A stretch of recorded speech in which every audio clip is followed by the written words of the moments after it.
Bienvenidos nuevamente a una de las cápsulas de la Unidad de Apoyo Emocional Sanando Juntos. En este mes de abril vamos a hablar de un tema muy importante y común a la hora de perder a un ser querido. Hablamos del enojo en el duelo. El enojo es una etapa dentro del proceso que la persona atraviesa.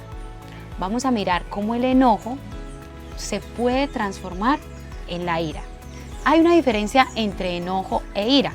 Cuando hablamos de enojo, hablamos que tenemos la capacidad de discernir lo bueno y lo malo.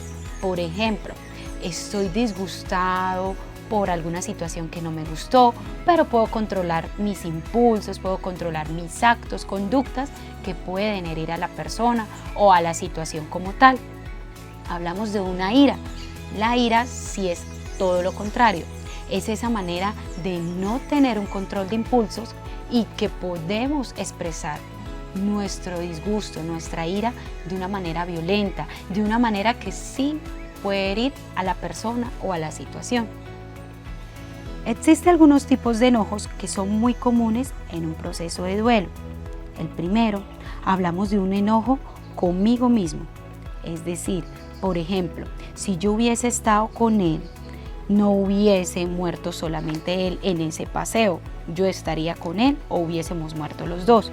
O por ejemplo, una mamita cuando su hijo le repite varias veces que se siente enfermo y pensó que con medicamentos en su casa iba a recuperarse.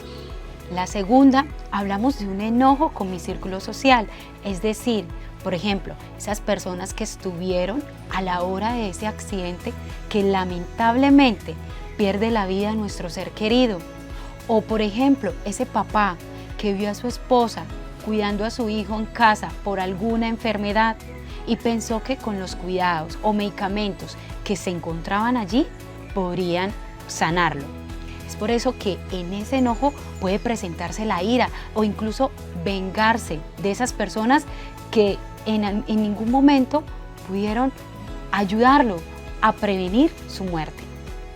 La tercera es el enojo por la situación, es decir, por ejemplo, esa mamita que pierde a su hijo en su vientre y observa mujeres embarazadas, tiende a generar sentimientos de rabia, de impotencia y sobre todo de envidia, porque le sucede eso a ella y no a las demás personas que observa.